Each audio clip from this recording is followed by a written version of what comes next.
We're living in a world that's frictionless, with AI offering us smoother, faster, easier everything. But the thing is, we don't really need just convenience. We actually need connection, we need friction, because they're the things that make life meaningful. So I'm Evelyn, I'm a freelance service designer, and I have a passion for human behaviour. So I've led AI transformation projects, and I see the impact it can have in people's lives. So I understand the excitement, but also the fear that comes with change.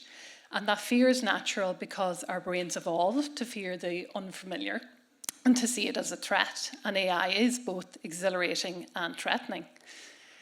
And many AI projects fail, and it isn't because of the technology, it's because they ignore people, culture, and design. And the issue is that the transformation doesn't add value.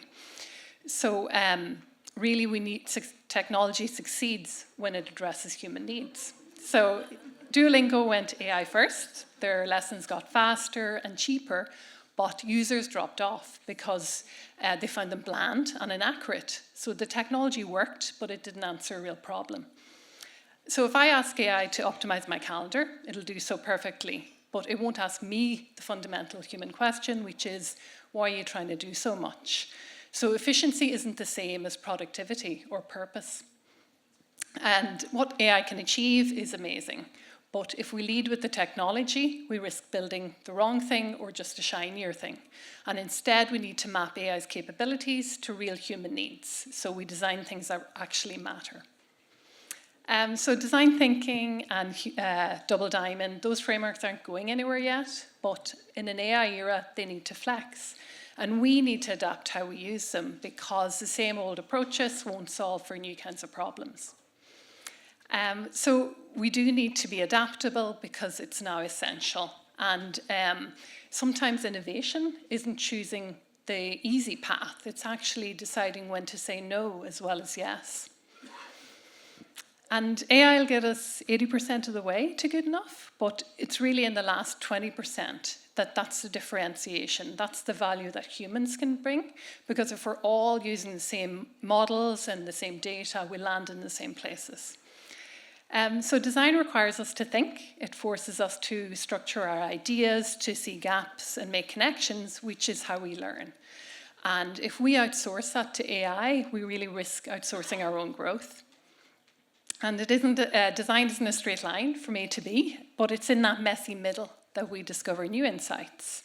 So if AI will offer us shortcuts across the complexity, but if we're always taking that, what are we losing?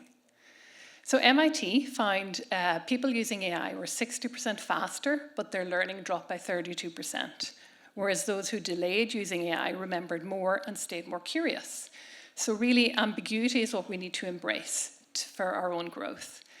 When I worked in design education, we used to run a multidisciplinary design sprint with students that was messy and frustrating, but it was the project they remembered most because that friction and effort created learning and meaning.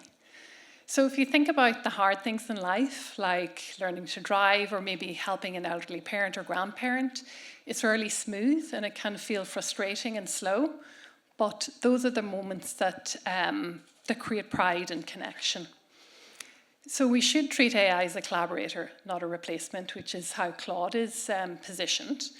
And I think the real opportunity is using AI to smooth out the right kind of friction while keeping the struggles that help us learn. AI is a bit like an orchestra. It has incredible range and speed and potential, but without human guidance, it's just noise.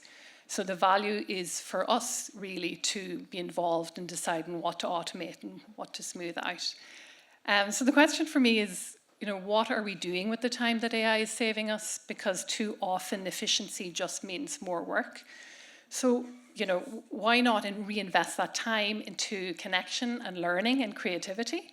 And to back that up, Harvard did a study and they found the best predictor of health and happiness wasn't status, income, or cholesterol. It was actually the quality of our relationships that determined our health and happiness at age 80. So it's connection and not convenience that makes life meaningful. So I would challenge you tonight, before you leave here, to push yourself out of your comfort zone and connect with somebody new. because it may feel really awkward, but that is the beginning of connection. Thank you. Thank you, Evelyn. That was